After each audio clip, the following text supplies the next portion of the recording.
Che, vos tenés un Sí, bebé sí, atrás tuyo que está muy está en su infeliz. hora de la siesta. ¿Se oye mucho? No, pero no entendía qué era, si era un gato o, Sí, o un bebé. sí, hay alguien que se está ocupando de Agustina. Es que yo en la pandemia fui papá. Felicitaciones. Entonces, ese es otro de los retos, de los bonitos retos que me ha tocado, digamos, alrededor del diseño. De hecho, es como el, el proyecto que más iteraciones tiene, porque cada día tienes que ensayar cosas distintas a ver qué funciona con ella.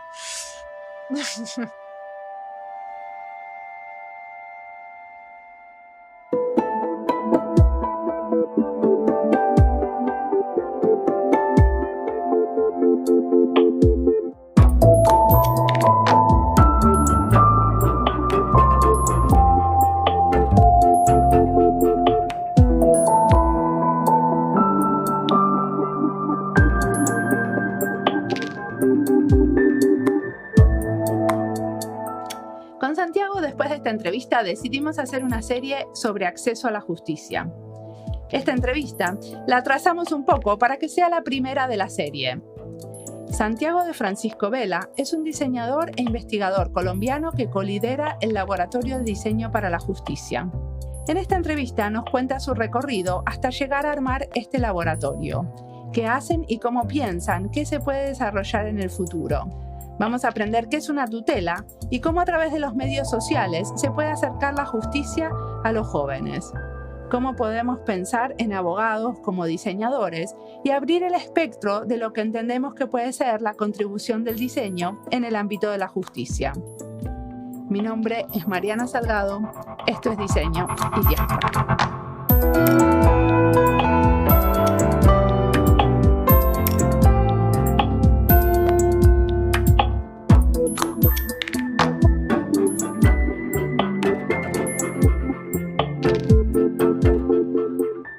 Yo soy Santiago de Francisco, soy colombiano, estudié diseño industrial en la Universidad de los Andes como pregrado hace bastante tiempo ya. Después de eso, yo he tenido como un recorrido en el diseño bien particular.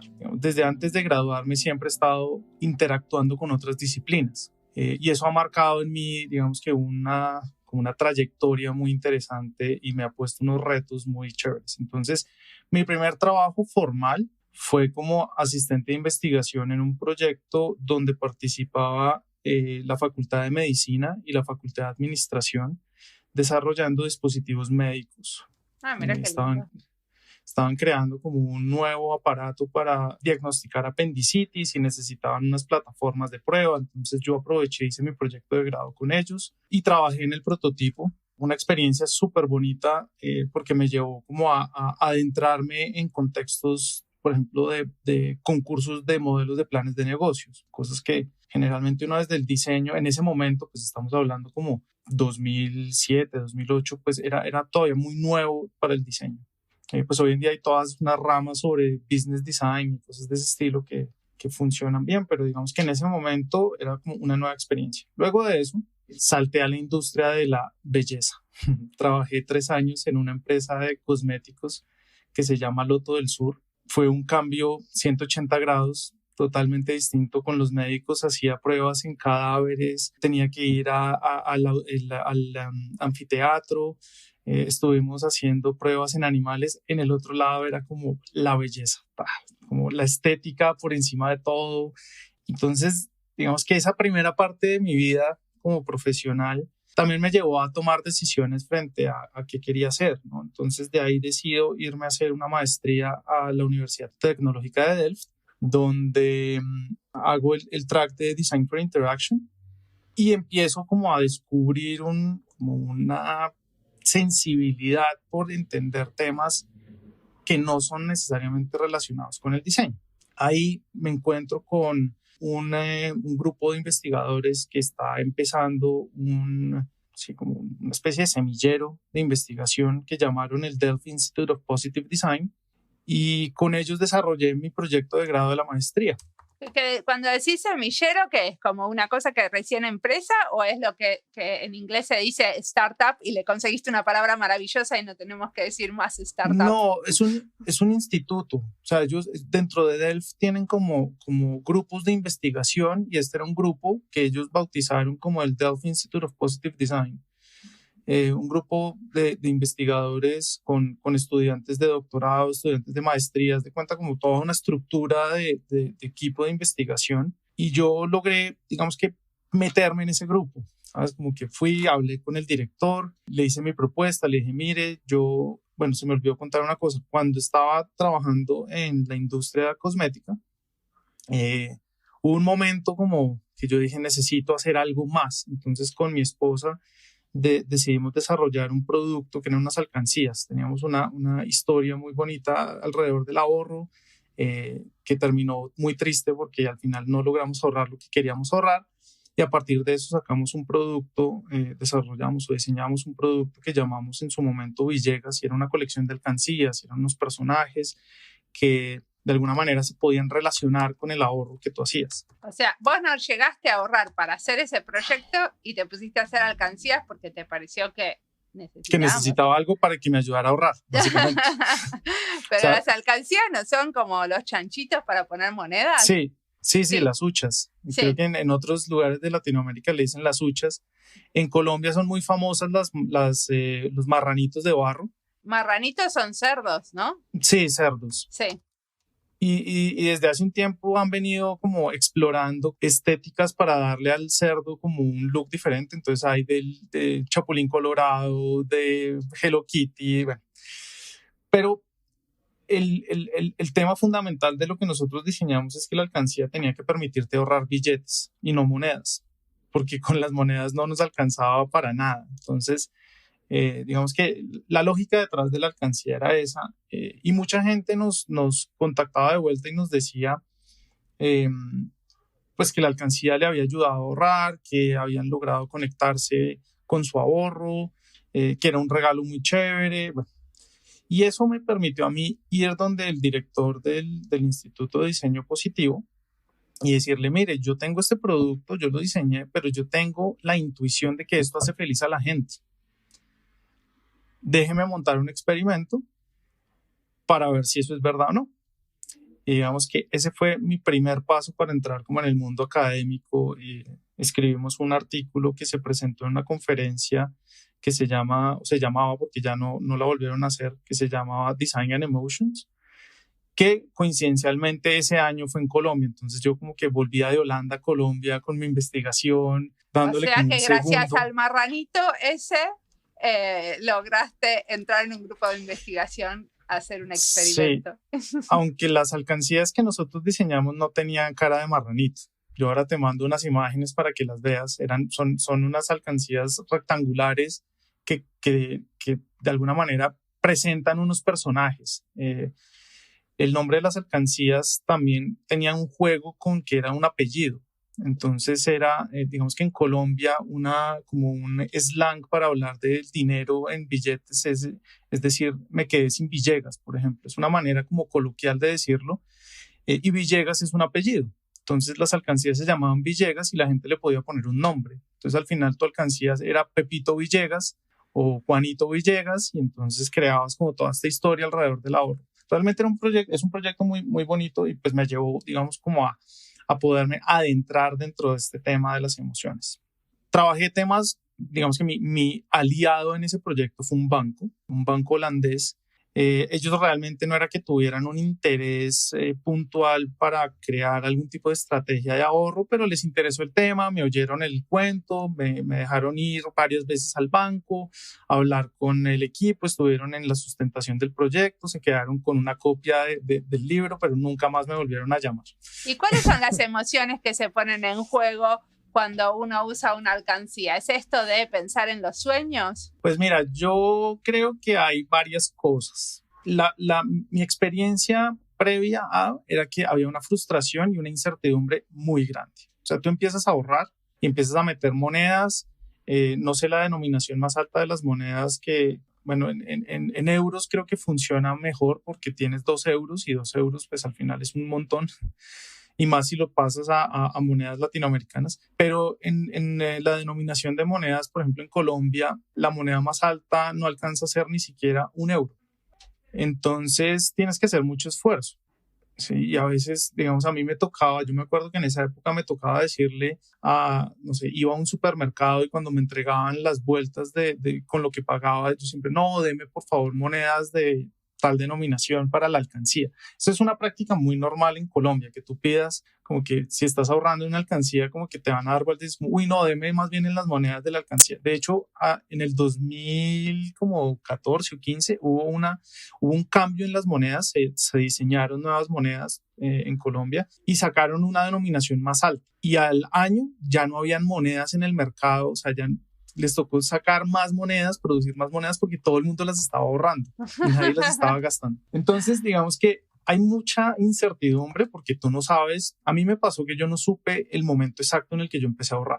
Y entonces eso me llevó a generar como muchos cálculos mentales de, bueno, debo llevar más o menos 3 meses, debe haber más o menos tanta plata, yo le he metido un montón de monedas. Y al final cuando abrimos la alcancía, pues el valor era muchísimo menos del que habíamos proyectado. Entonces yo partí un poco más bien de pensar como cómo logro reducir la incertidumbre y la frustración con la alcancía. Yo tengo una manera de pensar que es un poco, digamos que cuadriculada para un diseñador. Y entonces a mí me gustan las cosas como, ok, digamos que una de las cosas que tenía la alcancía, una de las características es que tú podías escribir la fecha donde empezabas a ahorrar. Pues eso te da como una referencia en el tiempo y tú puedes decidir cómo voy a ahorrar 6 meses, voy a ahorrar un año, voy a ahorrar 2 años. Y pues solamente le metías billetes. Yo después me encontré con varias estrategias como el reto del ahorro por semanas, entonces que empiezas a ahorrar según el número de las semanas. Entonces en pesos colombianos, semana 1 sería 1.000 pesos, semana 2 2.000 y si llegas a la semana 30 serían 30.000, etcétera. Y eso te da un valor, digamos que te ayuda a ahorrar una buena cantidad de dinero. Y te ayuda a hacer la cuenta, digamos, a sacar la cuenta de cuánto vas ahorrando. Sí. Que al final eso es lo que te importa. Sí. A ti lo que te importa es cuánta plata tú ahorraste, no los sueños.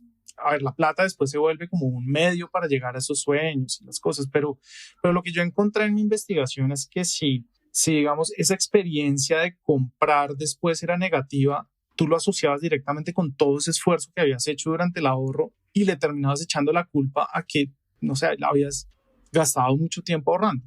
¿Sabes? Entonces y ahorrar no es fácil. Para mí, yo creo que ahorrar es de las tareas más difíciles. Es una actividad que tienes que hacer por un periodo muy largo de tiempo, sacrificando muchísimas cosas, porque es que siempre hay tentaciones como, ¿puedo ahorrarme esta plata o puedo gastármela? Y el comercio no te ayuda, ¿no? Estos sales y ahorre el las 20%. Tentaciones. Eso es gastarse esa plata en otra cosa.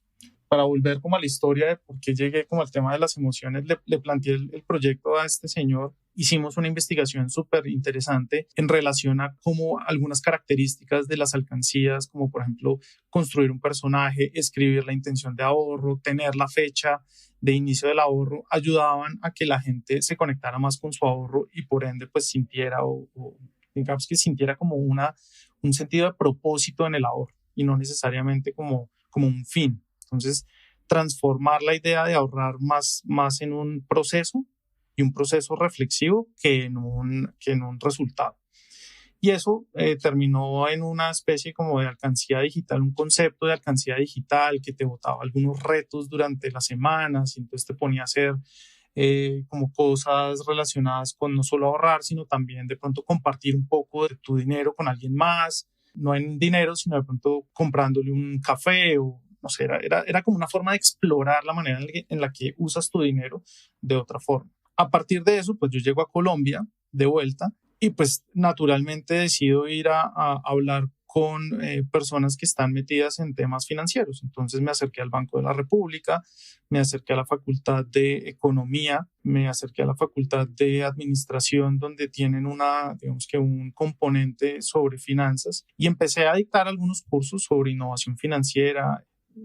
Generalmente los cursos que yo dicto que tienen que ver con otras disciplinas no son tan sexys, ¿no? Entonces justicia, finanzas, no sé, son como temas que después cuando los diseñadores se dan cuenta como, es que ahí es donde están los temas importantes, por ejemplo en las finanzas es como, ok, es que ahí es donde se toman las decisiones importantes frente a, no sé, cómo se gasta el dinero. ¿Pero quién te dijo que no son sexys la justicia y las finanzas? No, pues eso es lo que yo he visto con algunos de mis estudiantes. Digamos, los que se inscriben y ven los cursos les encantan, pero como hacer el marketing para que se inscriban, no sé, de pronto he fallado un poquito en esa parte. Pero con los estudiantes que hemos desarrollado los proyectos, pues han sido o han tenido una experiencia muy interesante de explorar otros campos desde el diseño. Entonces, en esa búsqueda, digamos que al final hubo una serie como de cursos en temas de innovación financiera, pero eso no terminó digamos, de consolidarse con las otras facultades. En el camino hubo intereses por ejemplo, también trabajé con mi pasado con el tema de los médicos, pues en algún momento trabajé con el departamento de ingeniería biomédica, también dictando unas charlas, algunos cursos, y en el 2019 mi jefe me cuenta que la Facultad de Derecho lo contactó porque había un profesor de Derecho que acababa de llegar de hacer su maestría en Stanford, que tenía una propuesta muy interesante para montar una réplica, por así decirlo, un curso inspirado en un curso que dictan en Stanford que se llama Legal Design Lab. Sí. Y me dijeron, ¿te interesa? Y yo, pues nunca he trabajado con abogados, pues he trabajado con otras disciplinas que son también como muy distantes al diseño, pues ¿por qué no? Y pues hice mi investigación, estuve mirando qué hacían en Stanford, y me pareció que era una oportunidad muy interesante de traer un tema, digamos que a Latinoamérica. Igual en ese momento estaba empezando a sonar, digamos que todo lo que estaba relacionado con legal design, por lo menos en Latinoamérica. Entiendo que en Estados Unidos y en Europa ya llevaba un tiempo, pero me pareció una manera interesante de empezar a explorar como ese campo desde la academia. Entonces montamos un curso donde recibíamos estudiantes de Derecho y estudiantes de Diseño, y les poníamos retos relacionados con la Corte Constitucional o retos relacionados con alguna organización que tuviera relación con algún aspecto del acceso a la justicia en Colombia. Pero la Corte era un socio de verdad y después le daban una devolución y trabajaban con la gente de la Corte, ¿o era como un ejercicio de fantasía? No, nosotros teníamos como contactos en la Corte. Además, el primer curso fue un poco más experimental. En la Corte entre comillas, nos abrieron las puertas para que los estudiantes fueran a los diferentes juzgados o a los diferentes sitios para que pudieran hacer la investigación, pero no era un aliado como que estuviera trabajando de la mano con los estudiantes. Para el primer año, después del primer año, hicimos digamos, una decisión que yo creo que cambió el rumbo del Laboratorio de Diseño para la Justicia, y fue incluir al Departamento de Ingeniería Industrial. El Departamento de Ingeniería Industrial de los Andes tiene un enfoque relacionado a el estudio de sistemas sociales, y dentro de los sistemas sociales pues han trabajado temas de justicia. Entonces era como un matrimonio perfecto. Cuando ellos entran, ya nos ponemos un poco más serios con los aliados y les decimos, ustedes tienen que ponernos un equipo de su organización para que se reúna quincenalmente con los estudiantes. Y ahí ya sí se empezaron a generar como estas llaves de trabajo en algunos grupos mucho más fuertes, en otros no tanto, donde iban explorando estos temas. Entonces, digamos que sí logramos, digamos que el primer año fue un poco como de explorar, a ver cómo hacíamos digamos que alianzas con la Corte, con estas organizaciones. Y ya para el primer año, pues lo que decidimos fue pedirles que se pusieran serios en términos de, pues estos estudiantes van a invertir tiempo en lo que ustedes nos pongan como retos, entonces sí, lo mínimo no lo van a trabajar en mano. Exacto, y esto no es un trabajo, esto no es mano de obra gratis. O sea, claro. Y decime una cosa, ¿me contás un caso que en el que trabajaron y qué tipo de cosas hicieron? Sí, claro. Te voy a contar el primer caso que trabajamos con la Corte. y después te cuento otro para que veas, porque además nos tocó la pandemia en la mitad. Entonces pasamos de hacer investigación en campo, yendo a los juzgados, no sé qué, a tener que hacer llamadas por Zoom, básicamente.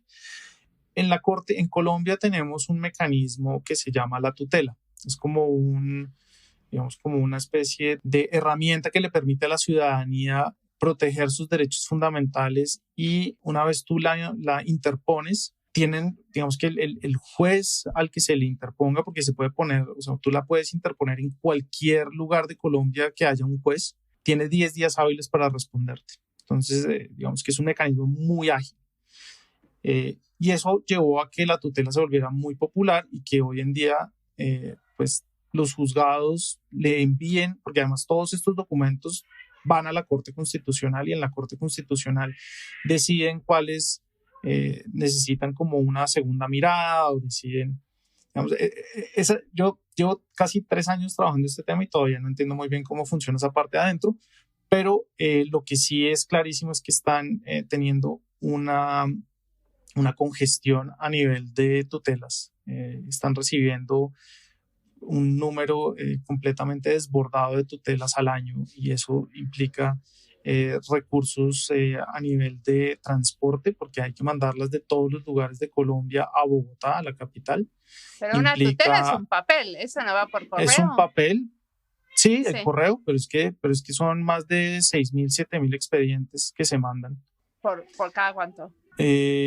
Anuales. Creo que eso es, sí, pero eso, digamos que el dato exacto, si quieres ahorita lo busco y te cuento, pero es una cosa desbordante, o sea, es ridículo, ya no existen, o sea, el número de tutelas que seleccionan para que los magistrados de la Corte decidan es menos del 0,1% por la cantidad de casos que llegan. Entonces eso está generando unos problemas muy grandes. Y uno de los retos que trabajamos fue crear como una especie de tutela Canvas. Ahora, estos expedientes, tú dices un papel, pero el promedio de hojas de expedientes son 60 hojas a veces, porque te piden anexos, te piden, además, si tú lo haces por medio de un abogado, el abogado te dice, no, venga, esto tenemos que redactarlo con un lenguaje que suene así súper técnico. Y entonces al final tienes unos documentos de 60, 70 hojas promedios, hay unos menos, hay otros con muchas más, que los tienen que revisar los jueces, tomar decisiones en 10 días, y además eso pasa a la Corte, y en la Corte hay un equipo de estudiantes que hacen como su práctica, que tienen que crear fichas resumen para que eso se pueda clasificar de alguna manera más adelante. Entonces, burocracia espantosa. Es una locura. Entonces, uno de los grupos creó una especie de tutela Canvas. Era un formato de una sola hoja donde llenabas toda la información, digamos que independientemente de si te pedían anexos o no, como que el documento era una hoja por lado y lado. Los que se inspiraron muchísimo en los Canvas, como el Business Model Canvas o estos Canvas, y simplemente crearon unas casillas para que la gente lo llenara, e hicieron alrededor de unas 20 iteraciones de ese documento. Fue muy interesante porque lograron mostrárselo a diferentes magistrados. Digamos que eso también entró dentro de un proceso donde había una especie de programa de transformación digital en la Corte. Entonces hicieron 20 iteraciones de este documento y terminaron en un formulario o un Canvas que... Sí, era un Canvas que se llenaba de manera muy sencilla. Digamos que habían casillas que podías simplemente tachar. Por ejemplo, los derechos fundamentales no tenías que aprendértelos ni ir a buscarlos en la Constitución política, sino que estaban ahí, entonces los tachabas.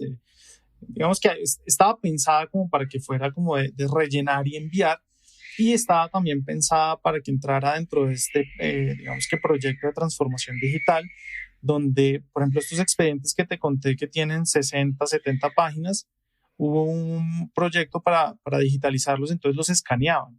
Imagínate lo que es escanear 30 documentos de 60 páginas, o sea, es inviable, o sea. Al final, era una hoja por lado y lado que podías tomarle una foto, podías escanearla y listo. Entonces, digamos que tenía esos componentes. Con los estudiantes, o más bien a los estudiantes, como que los tratamos de llevar a que trataran de meter una tutela con ese formato, pero digamos que no fue tan fácil. Tenían que conseguir una persona que quisiera poner una tutela, que además tomara el riesgo de ponerla en el formato, pero sí hicieron muchas simulaciones con tutelas que ya se habían puesto y con las personas que las habían puesto. Entonces como que hacían la redacción, el ejercicio, y digamos que aprendieron un montón de cosas que fueron muy interesantes. ¿Y lograron deshacerse de los abogados? ¿Lograron que la gente pueda hacer una tutela sin tenerle que pagar a un abogado? Pues no lo sé. Es una muy buena pregunta. Yo creo que eso es una de esas, porque la tutela se supone que se puede interponer sin abogados, es correcto, pero yo creo que como es tan técnica, la gente igual le da un poco de miedo. Es como cuando tú dices, no sé, podemos hacer una sesión de ideación y no tienes que ser diseñador, y la gente es como, pero es que yo no sé dibujar. No, es un poco lo que pasa. Pero digamos que sí existía y siempre ha existido como esa idea de que se pueda poner otro grupo. Digamos que la tutela, una de las características que tiene la tutela es que tú puedes interponer la tutela de manera oral. Puedes ir a un juzgado y contarle la historia a la persona que está en el counter, y esa persona te tiene que recibir, o sea, mecanografía toda la tutela y te la tienen que recibir. Y ellos se dieron cuenta que en los juzgados tenían horarios para poner las tutelas orales. Entonces ellos fueron a varios y les decían, no, hoy no está la persona que toma, digamos, los testimonios de tutelas orales, entonces venga el miércoles a las 11 de la mañana. O había sitios donde simplemente le decían, no, aquí no tenemos quien lo haga, entonces no se puede tomar. Y se supone que eso es anticonstitucional. Se supone que te la tienen que recibir si tú la llevas en una servilleta, si se la recitas en una poesía, te la tienen que recibir. Entonces ellos se imaginaron un sistema, cápsulas con cámaras, donde tú entrabas en algún sitio en la ciudad y pues le contabas la historia a esa cámara. La cámara, por reconocimiento de voz, pues cogía todo este relato y lo pasaba a texto, y te imprimía el expediente de tutela. Entonces ese fue otro proyecto que, digamos, fue interesante. Pero esto no llegaron a implementarlo, esto era un concepto. No, estos son conceptos que tuvieron unos prototipos y unos procesos de prototipado interesantes. Ya cuando la Corte se dio cuenta de lo que estábamos haciendo, ahí sí nos empezaron a botar retos donde ellos les interesa trabajar.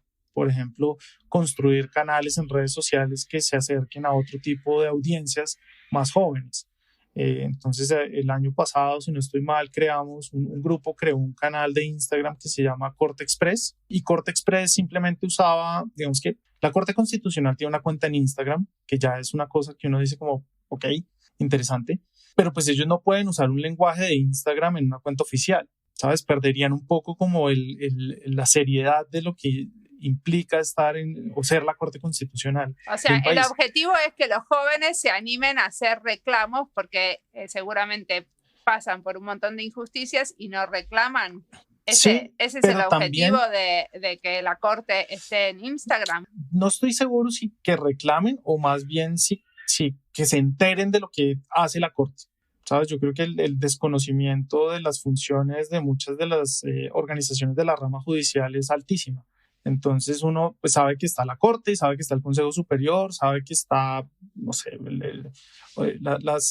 los juzgados, pero pues al final, ¿dónde vas a poner una tutela? La gente no tiene ni idea. Hemos tenido casos donde la gente cree que va y pone la tutela en la Corte Constitucional, pero la Corte Constitucional es como el punto de acopio. Ellos no reciben tutelas de personas naturales, sino que reciben las que llegan de los juzgados.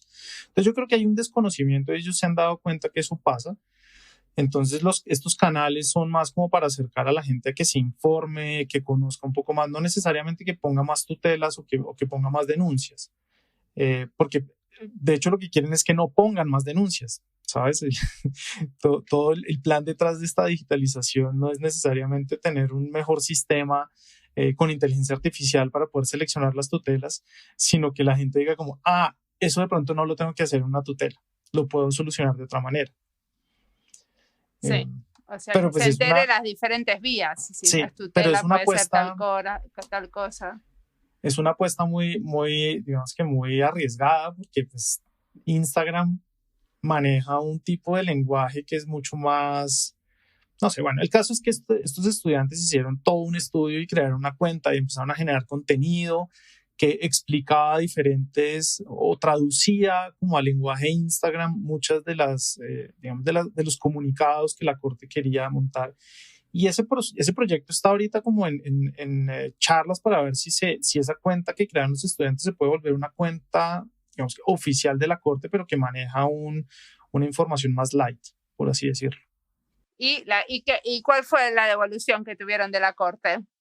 No, pues estamos digamos que estamos en esa negociación, todavía no se ha llegado digamos que ellos, por ejemplo, hay una magistrada con la que hemos trabajado bastante y ella también es profesora de la universidad y en todas sus clases menciona como, no, lo que hicieron en el laboratorio con la cuenta de Instagram, no sé qué, bla, bla, es increíble.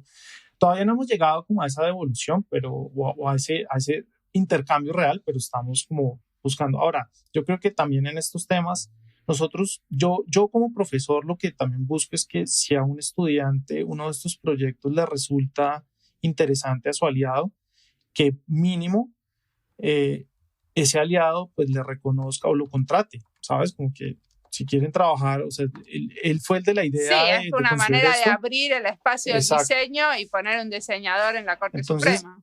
Exacto. Entonces, entre mis negociaciones siempre está bueno, si no hay recursos, porque pues además los recursos son escasos y están ya definidos para otras cosas, pues contrate el equipo, téngalo ahí, no sé, un año y medio desarrollando cosas, trabajando con el equipo que hay en la Corte y seguramente van a salir cosas muy interesantes. Pero todavía no sucedió eso. No, eso no está, o sea, si te digo que estamos buscando una fecha para reunirnos con el equipo, la magistrada y nosotros, digamos que estamos en ese momento. Pero ya va a suceder. Te cuento que, por ejemplo, el laboratorio donde yo trabajo, justamente los que decidieron crearlo fueron a ver los resultados finales de unos trabajos de la universidad de una materia que se llamaba diseño para el gobierno. Y ahí se les despertó la lamparita y dijeron, ajá, los diseñadores pueden hacer algo acá. Y así fue como decidieron montar ese laboratorio de innovación y diseño donde sigo estando. Qué bueno. Pues yo creo que aquí estamos a punto de que se reviente el balón. Creo que hemos construido un material muy interesante y hemos tenido unas colaboraciones que están como recogiendo esos frutos.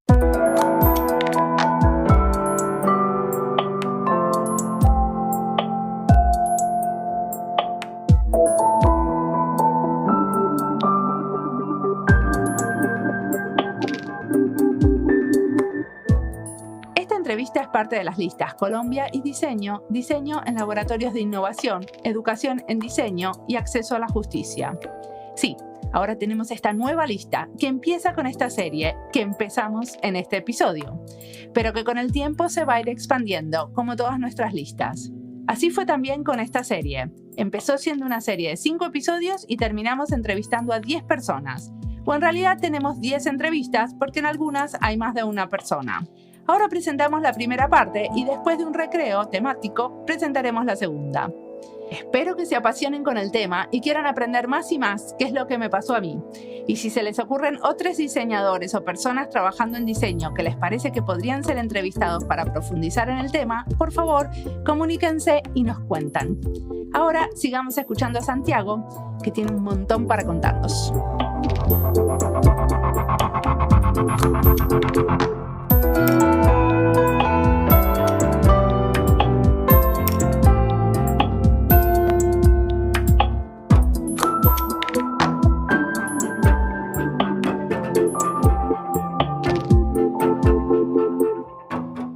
Y decime una cosa, ¿ustedes lo llaman laboratorio?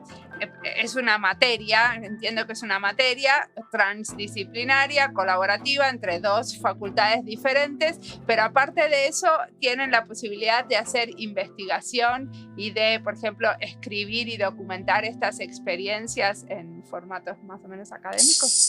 Sí, precisamente a eso iba, digamos que ese era como mi siguiente punto para contarte.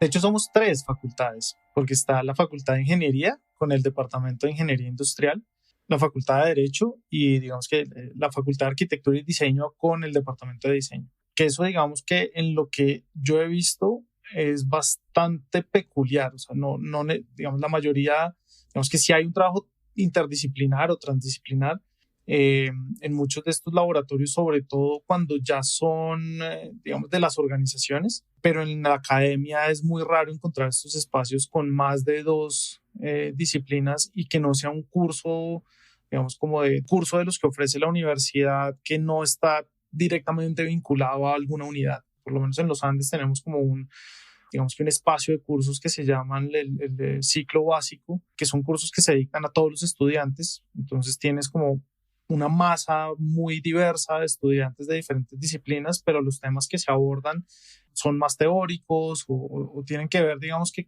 no siento que alcancen a llegar a la profundidad de lo que hacemos en el laboratorio por digamos, la estructura que tenemos en el curso, que pues es un curso que se basa en el aprendizaje a partir de retos. Todo el trabajo que se hace es empírico, hay algunas, digamos que bases teóricas detrás, pero básicamente los estudiantes tienen que ir y trabajar con el aliado, hacer la investigación, hacer diferentes exploraciones, prototipos, experimentos, y hacerlo también con los recursos que ellos tienen, porque pues tenemos ingenieros y abogados, no a todos les podemos pedir que se vuelvan diseñadores, sino más bien que aprovechen sus habilidades como estudiantes de derecho o estudiantes de ingeniería para generar esas sinergias. Entonces, nosotros empezamos como un curso y en ese primer año del curso tuvimos la oportunidad de tener la visita de una de las directoras de la Tinker Foundation.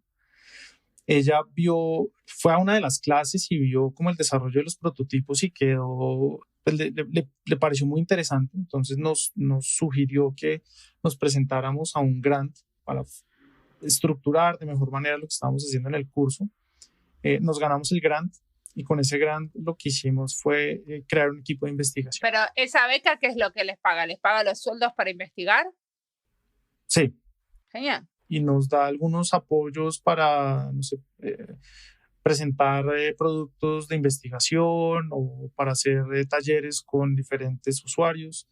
Entonces, ese grant nos lo ganamos en el 2020 y cuando estábamos haciendo planes de cómo íbamos a hacer, teníamos muchas ideas, pero al final la pandemia nos hizo como recogernos un poco y buscar un proyecto, digamos que mucho más local, por así decirlo. Entonces trabajamos con el consultorio jurídico de la universidad. Ellos llevaban un tiempo desarrollando una plataforma digital para poder recibir, pues para poder gestionar todos los casos que recibían. Pero pues con la pandemia el proceso de validación se aceleró un montón, entonces todos los estudiantes y los asesores del consultorio jurídico, a pesar de que eran de los pocos consultorios jurídicos en Colombia que tenían una plataforma digital, pues ya estaban diciendo como no, pero es que la plataforma tiene este problema y entonces si yo quiero hacer esto no me deja. Entonces se empezaron a poner un poquito como exigentes con la plataforma. Y nosotros lo que hicimos fue una investigación de usuario para entender qué elementos podrían mejorarse y qué elementos podrían incluirse en una segunda versión de esa plataforma. Fue un trabajo chévere porque era como probarnos como equipo que de manera interdisciplinar podíamos trabajar. Digamos que el equipo está conformado siempre. Una de las reglas que tenemos es que siempre tiene que haber una persona en los diferentes como rangos, por así decirlo, una persona de cada disciplina. Entonces, nuestras asistentes de investigación, hay una que es una estudiante de maestría en diseño, hay una estudiante de maestría en derecho y hay una estudiante de maestría en ingeniería industrial. Entonces, siempre tratamos de mantener como el mismo esquema y lo que se hizo hicimos una serie de talleres virtuales usando Teams y una plataforma que se llama Miro, donde con los estudiantes y asesores invitábamos diferentes estudiantes y asesores, los sentábamos, digamos que en el mismo espacio virtual y los poníamos a evaluar y a reflexionar frente a sus actividades en la plataforma y lo que sea. Y al final el resultado de todas esas exploraciones fue el desarrollo de unas nuevas funciones que debía tener esta plataforma para poder integrar dos áreas que tiene el consultorio jurídico. Uno son las clínicas, que es donde hacen como trabajos relacionados con investigación en temáticas sociales. Y las áreas, bueno, de pronto de pronto las áreas son donde hacen investigación y las clínicas son donde reciben los casos, pero lo importante es que esos dos departamentos, digamos que conectan temas y en la plataforma no lo podían hacer, tenían que duplicar los casos, Tenían que, si había un caso que se trabajara en los dos departamentos, tenían que crear uno para uno Sí, o sea y que uno para otro. encontraron como la manera de que la plataforma era más amigable para los que lo usaban. Y yo creo que el éxito del proyecto fue que involucramos al departamento de tecnología que desarrolló la plataforma, porque pues a veces lo que a uno le pasa es que tiene muy buenas ideas y llega donde el ingeniero de sistemas y el ingeniero de sistemas le dice, no, eso no se puede hacer. Entonces nosotros hicimos la tarea, investigamos cuál era el software con el que se había construido la plataforma, indagamos cuáles eran como los pros y contras que tenía ese software. Hablamos con el departamento de tecnología primero, hicimos una sesión con ellos que nos dijeran qué realmente se podía y qué no se podía, y muchas de las soluciones ya estaban ahí, solamente no las habían activado, porque ellos no pensaban que eso tenía algún tipo de efecto. Entonces, al final nosotros también queremos hacer proyectos que no necesariamente sean proyectos que se ganen premios, sino que realmente como que le ayuden a la gente a, pues a mejorar su trabajo en su día a día. Y ese proyecto, por ejemplo, el consultorio jurídico está gestionando unos recursos desde la Facultad de Derecho para hacer la segunda versión o digamos la actualización de esta plataforma, en donde el reporte que nosotros les dimos es el que tienen como referente para que sea digamos, la guía para Y decime hacer una esa cosa, ¿qué transformación. te imaginas que puede pasar con el laboratorio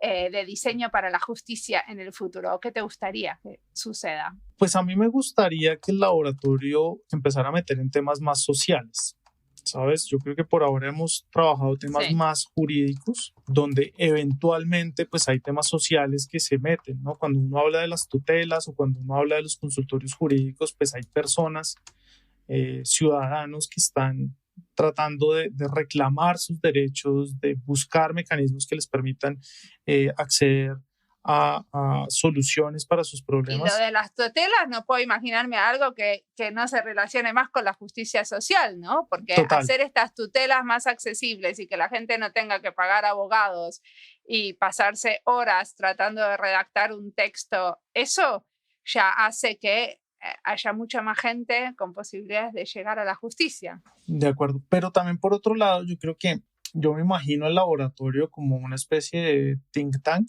como algo que también ayude no solo a traer soluciones, pero también a pensar y a proyectarse a futuro. A mí siempre me ha generado muchísima curiosidad el hecho de pensar que todo este tema de transformación digital puede no llegar a buenos términos si no replanteas todo el sistema. O sea, no es solamente decir como ahora vamos a recibir los textos en PDF. O sea, al final tienes que recibir otro tipo de textos. No puedes seguir recibiendo expedientes de 60, 70 páginas, pero ahora en archivo digital, porque es que la gente al final va a terminar o imprimiéndolos de nuevo o no sé.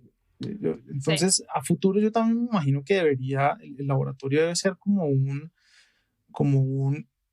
punto que bote líneas y que te diga hacia dónde se deberían llevar, digamos, que estos temas. Porque yo creo que hay un dilema muy interesante entre usar tecnología y aterrizarlo a las necesidades sociales. Colombia es un país que tiene una penetración de uso de Internet muy baja. Entonces, pensar en soluciones tecnológicas es muy chévere. O sea, no te puedo negar que pensar no sé, tener un país que logre manejar la mayoría de sus procesos judiciales de manera digital suena muy, muy interesante, pero si la mitad de la población no tiene acceso a Internet, pues como que no generas una brecha mucho más amplia de la que ya existe.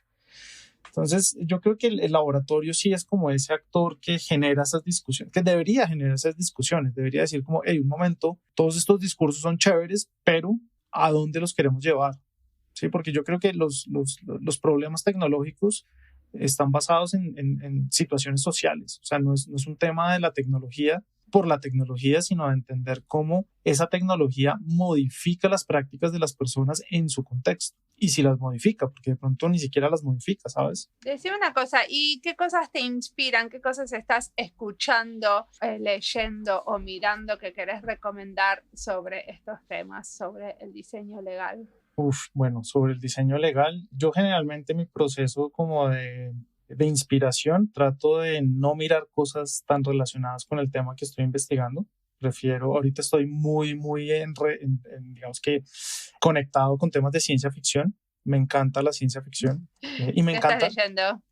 Me leí hace poquito el libro de Carl Sagan, Contacto, que me pareció, o sea, es una novela de ciencia ficción un poco vieja, que también tiene su versión en película, pero digamos que en algún momento estuve muy obsesionado con los hoyos negros, por alguna razón. Creo que después de ver la película de Interstellar de Chris Nolan, quedé un poco como que la cabeza me quedó rayada y fue como, tengo que saber un poco más de los hoyos negros.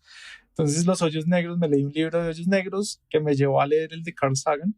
Pero, por ejemplo, hay un documental en YouTube que se llama La Era de la Inteligencia Artificial, que The Age of AI, que el host es Robert Downey Jr., entonces es como Iron Man te está contando sobre todas las tecnologías nuevas que están saliendo, entonces es una cosa muy chévere. Y ese lo visito mucho, lo uso mucho en mis clases también. Le pido a mis estudiantes que lo revisen. Y hay un podcast, de hecho hay 2 podcasts que oía bastante. Ahorita en la pandemia he tenido como un cambio en mi rutina que me ha generado como, no sé, como reevaluar mis momentos de ocio y volver los momentos de descanso. Pero hay uno que se llama Reset, donde hablaban sobre temas de tecnología. Entonces, por ejemplo, contaban cómo un sistema de inteligencia artificial que calificaba ensayos en un colegio se volvió un tiro al pie porque uno de los estudiantes que tenía un papá que era profesor de literatura en otro colegio le escribió un ensayo y el ensayo tuvo la peor calificación con el sistema de inteligencia artificial.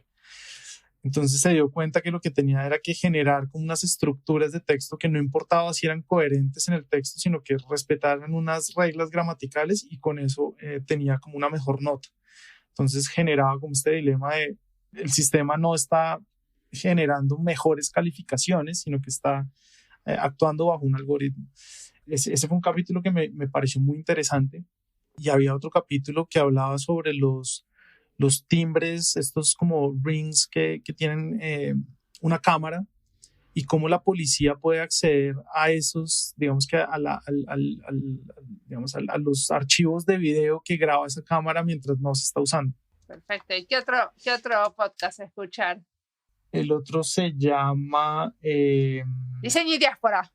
Claro, obviamente, diseño y diáspora, porque además muchos colegas míos han estado acá, entonces yo... Debo confesar que yo decía como, ay, ¿cuándo será que Mariana me va a escribir? Mira. No, pero tú has entrevistado a varios colegas míos sí, y de hecho, cuando me contactaste, fui y revisé las entrevistas de ellos, algunos de la Universidad de los Andes y otros con los que he tenido contacto en Holanda. Entonces, fue muy chévere. Como reoír esos capítulos como para prepararme un poquito para esta entrevista. Buenísimo. No, el otro que me gusta mucho, pero es como aparte, es Radio Ambulante. Me parece que las historias que cuenta Radio Ambulante son increíbles. Es mi preferido. Sí. Reset no lo conozco, pero Radio Ambulante soy fan. Del de Reset creo que te podría gustar bastante. Y del Hilo también, que es el otro que hacen los de Radio Ambulante sobre noticias de Latinoamérica. Creo que como revisar lo que ha pasado en mi vida siempre me hace pensar como, bueno, ahora cuál será el siguiente paso que voy a dar, ¿no? O sea, si yo me pusiera a pensar cómo hubiera sido mi carrera profesional desde mi primera experiencia profesional, creo que el tema de hoy sería dispositivos médicos y no justicia. Nunca se sabe, ¿no? Por dónde va a ir la cuestión. Sí. Pero entonces, lo importante y lo que siguió, o sea, de hecho hay un hilo ahí, ¿no? Que es la interdisciplinaridad, transdisciplinaridad, y eso de, como, ¿no? De un ojo curioso al otro. Exacto, sí, a mí me gusta, yo a veces cuando llego a mis presentaciones trato de evitar, sobre todo cuando estoy en estos equipos interdisciplinarios, de evitar esas etiquetas. Digamos que no somos diseñadores, no somos ingenieros, no somos abogados, somos investigadores y antes de eso pues somos personas, ¿no? Como ¿qué estamos dejándole a la gente aquí? Entonces ese discurso digamos, en el equipo que tenemos en el laboratorio es muy fuerte. De hecho, a veces piensan que el abogado del grupo es el diseñador. Y yo creo que he logrado adoptar algo del lenguaje de los abogados para explicar algunas cosas, aunque muchas veces solo repito. Yo no necesariamente estoy entendiendo lo que estoy diciendo, pero sí, pero ese tema me parece interesante. Y ya para terminar, un dato que me parece que podría ser interesante es, con el tema de las emociones, hicimos una investigación con las tutelas en una encuesta que lanzamos, y creo que ese puede ser un gran tema para explorar a futuro, como las emociones detrás de la justicia o todos estos temas relacionados con el bienestar y la justicia. Son temas que no se han abordado desde ninguna disciplina puntualmente. Digamos que en Colombia hay muchas encuestas como de las necesidades jurídicas, pero siempre lo abordan más desde un componente estadístico. Y aparte, cuánto a la hora de hacer una demanda o de participar en un juicio, uno está completamente atravesado por las emociones y es difícil de poder explicar y de poder contar la historia que se necesita explicar. Además, o sea, eso es claro. Por ejemplo, en esta encuesta que hicimos, y ya muy rápidamente, porque sé que estamos cerrando, sí.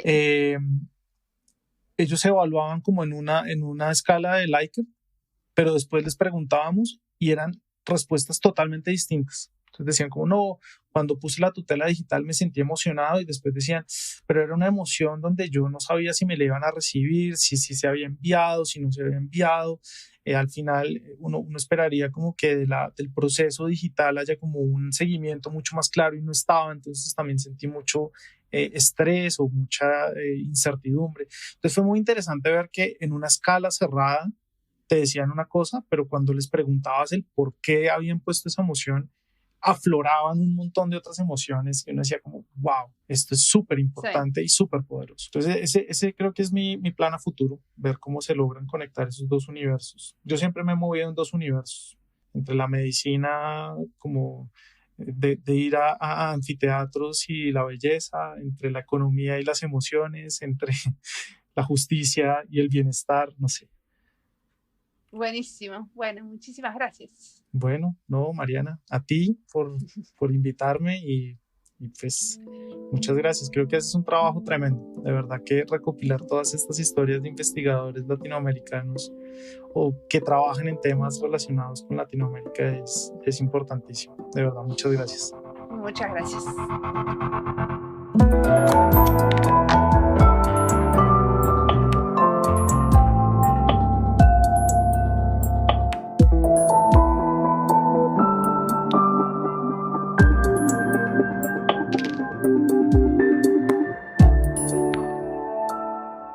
Me gusta la idea de un laboratorio en una universidad. Ya habíamos entrevistado a otra colombiana que nos contó de una experiencia de laboratorio. Ella era Paola Parra en el episodio 129. Son modelos de laboratorios que muchas veces pueden dar trabajo a los y las alumnas, profesores y exalumnas. Paola, en ese episodio, nos contaba cómo el hecho de ser parte de la universidad le daba cierta legitimidad a su trabajo en el laboratorio. Y muchas veces los grupos de investigación de la universidad funcionan como el laboratorio que nos presenta Santiago, en el sentido que necesitan financiación externa, que no es propia de la universidad. Así pasaba en el grupo de investigación en el que trabajé en el departamento de medios en la Universidad de Aalto, por ejemplo. En general, los proyectos tenían financiación de la Comunidad Europea o de una agencia de innovación. Siempre me gusta pensar en los modelos, cómo los proyectos de este tipo se financian, porque también ciertas financiaciones dan legitimidad, abren algunas colaboraciones y permiten tener algunos expertos y expertas dando consejos. Y algunas, las que son a largo plazo y generosas, nos permiten equivocarnos y experimentar. Sé que tendría que pensar en la financiación a largo plazo de este podcast y de las publicaciones. Preguntar y aprender sobre esto es el primer pasito.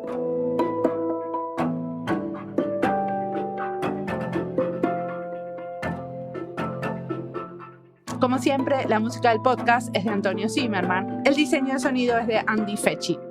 Este podcast está publicado con licencia creativa común con atribuciones. Esto fue Diseño y Diáspora. Pueden seguirnos en nuestras redes sociales en YouTube, Instagram y Twitter, o visitar nuestra página web diseñoydiaspora.org. No olviden recomendarnos. Nos escuchamos en la próxima.